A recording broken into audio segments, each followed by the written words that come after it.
A passenger jet bound for Shanghai suddenly catches fire over the Pacific Ocean. In an instant, 257 lives plunge from 6 miles up into the deep sea. But the crash is only the beginning of the nightmare. Sharks circling the sinking wreckage signal that the real danger has only just started. The cause of the crash was almost absurdly simple. Before takeoff, a passenger nicknamed Longmao, Longhair, found his tablet had suddenly died. He pulled out a power bank and used a nearly frayed charging cable to recharge it, getting shocked himself several times in the process. Worried about the faulty cable, he didn't dare keep holding it, so he simply stuffed it into his suitcase. This should have been caught during security screening, but the security staff were busy on their phones and missed the warning on the X-ray screen. The suitcase was loaded onto the plane's cargo hold, and true disaster was about to begin. The plane soon reached cruising altitude over the Pacific. Unaware of the danger ahead, esports player Lisa had wanted to confess her feelings to Sam, but lost her nerve and instead handed him a letter. Sam slipped off to the restroom to read it in private. Meanwhile, a remarried couple suddenly felt a spark between them, but mindful of the husband's daughter nearby, they decided to sneak off to the restroom instead. That's when disaster struck. The faulty wiring in the cargo hold finally burned through the fabric of the suitcase, leaving it riddled with holes, just as the unsuspecting couple were getting intimate. At the same moment, smoke began billowing from the suitcase, and then flames erupted.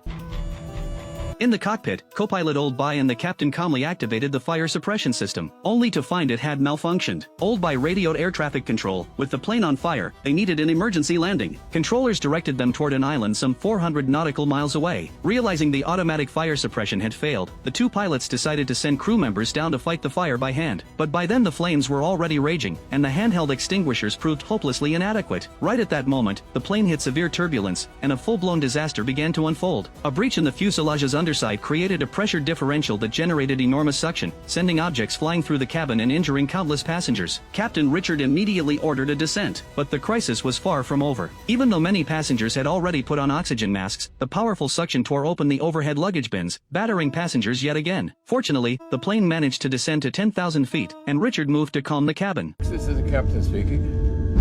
We have a fire in the cargo hold. Descended to a safe altitude and diverted to Guam International Airport. Meanwhile, Sam suddenly thought of Lisa and bolted from the restroom, prompting a flight attendant to anxiously order him back into his seat. In the cargo hold, the turbulent airflow through the breach kept slamming cargo against the fuselage until the structure could no longer hold. A chunk of engine debris tore a hole straight through the cabin, and passengers once again found themselves staring death in the face. In the cockpit, the captain discovered the hydraulic system had failed completely, and every instrument reading dropped to zero. With no other option, the crew manually deployed the ram air turbine to bring the instruments back online. Reload the engine. Hit it again.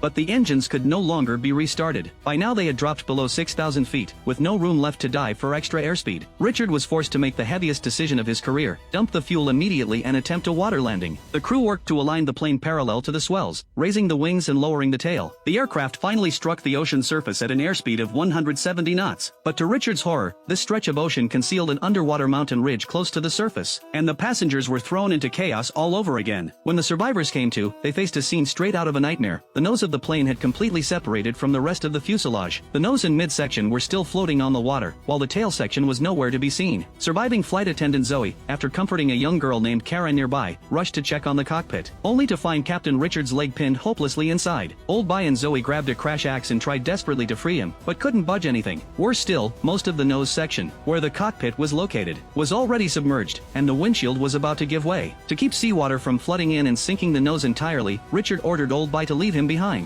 Old Bai had no choice but to comply. As he left, Richard reminded the two of them to head for the midsection immediately and activate the emergency locator transmitter. The moment Old Bai stepped out of the cockpit, he was confronted with sheer carnage. Meanwhile, Richard took out a photo of his wife and child and began softly humming to himself. Just as the windshield finally shattered, Old Bai understood all too well that the nose section was about to sink. If they wanted to save as many passengers as possible, they had to act immediately and reach the midsection to activate the emergency transmitter. Penny, a former champion swimmer, volunteered at once, and for the sake of speed, she even skipped inflating her life vest, diving straight into the water. But Kara, watching nearby, quickly sensed something was wrong.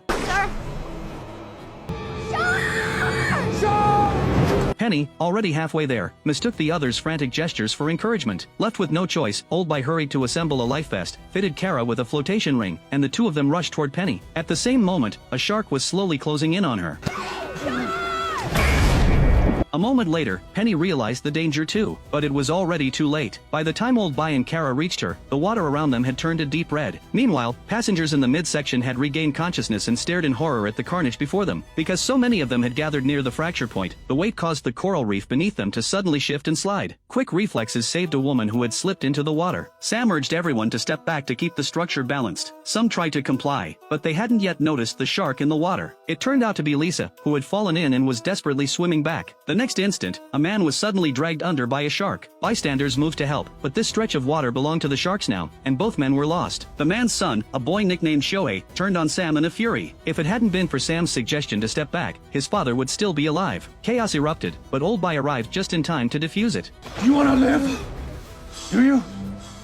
Long Mao, however, started taunting the others. If it weren't for their junk plane, he wouldn't have ended up like this. Old By could only try to calm everyone down. Simply being alive was already a stroke of luck. The plane had originally carried 257 people. Now barely 20-some remained. Under Old By's direction, the group deployed the self-inflating life raft, while he made his way toward the underside of the midsection to activate the locator beacon. But just then, Kara began wandering toward the tail section, searching for her father, the same man from the earlier restroom scene. Realizing Kara was in danger, Old By handed the locator device to Long Mao standing nearby and rushed to pull her back. But while he was saving her, the unstable wreckage of the cabin suddenly lurched and began sinking fast. In the panic, Long Mao fell into the water and lost the locator device. After everyone finally made it onto the life rafts, Old By immediately asked about the locator's whereabouts, and his heart sank when he learned it had been lost in the water. Just then, a plane happened to pass overhead, and everyone shouted and waved for help, but it flew straight on without stopping. Still, Old By remained confident they'd been spotted, since the wreckage trail in the area was far too obvious to miss. Now all they could do was wait patiently for rescue. Richard's instincts proved correct. The passing aircraft had already reported their position to the U.S. military on Guam. As a rescue helicopter scrambled to the scene, it also spotted a Chinese deep-sea fishing vessel nearby and immediately called on it to assist with the rescue. Meanwhile, having stared death in the face, Sam finally made up his mind. The moment they were rescued, he would tell Lisa how he felt. Team rules be damned. Young Kara, meanwhile, confided in Old By that her father had always told her to look after her stepbrother, and now he was the only family she had left. To comfort her, Old By pulled out a photo of his own family. It turned out his son was around the same age as her stepbrother. He reassured her they would surely make it home safely. Just then, the U.S. military helicopter finally arrived, and everyone burst into excitement. The crew aboard immediately dropped flares to mark the survivor's position before preparing to lower a rescuer into the water. But Old By and the others were gripped with fear. The waters were teeming with sharks. Sure enough, the moment the rescue diver entered the water, he was attacked by a shark. Realizing something had gone terribly wrong, the survivors scrambled to pull him back up, but he had already been badly injured, and the sharks kept attacking. With the helicopter rescue effort in jeopardy, the Chinese fishing vessel became their last hope. Old By fired a flare to mark their position, but the boat hesitated to approach directly due to a reef-strewn area ahead. After studying the situation, Old By realized they needed to actively swim toward the boat themselves. Otherwise the current would carry the raft further out into deep water. But when he looked up, he found Kara had vanished. She had slipped into the water amid the chaos of the helicopter rescue and was now clinging desperately to a floating piece of wreckage, which the current was steadily dragging away from the group. Old By dove in without hesitation to save her. As everyone watched anxiously from the raft, Help me!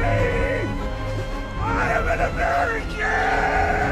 the ship's captain, for whom nationality never mattered, kept his focus solely on Old By, who had gone into the water to save the girl. He soon spotted a large group of sharks closing in fast on the pair. Fortunately, Old By and Kara managed to scramble onto the floating wreckage first. Old By then went back into the water, towing Kara toward the life raft. The captain saw clearly that the sharks were once again converging on the two of them in the water, and without hesitation, he ordered the hold opened, sounding the ship's horn continuously to draw the sharks away, planning to lure them off with the fish stored below deck. The tactic worked. Just as the crisis finally seemed to ease, Long Mao lay back on the raft craving a cigarette, only to find his lighter had broken. The Chinese fishing vessel soon drew alongside and began ferrying the survivors aboard in groups. Young Kara, however, kept her eyes fixed on the water, desperately hoping to see her brother and father again. Just then, cell signal returned aboard the ship. Kara suddenly remembered something and borrowed Old By's phone. Her brother was wearing a watch with GPS tracking, and she could use the Find My Device feature to locate him. The signal showed he wasn't far away. Old By immediately found the captain and asked him to turn the boat around to search. They soon found another life raft, but it carried only flight attendant Zoe.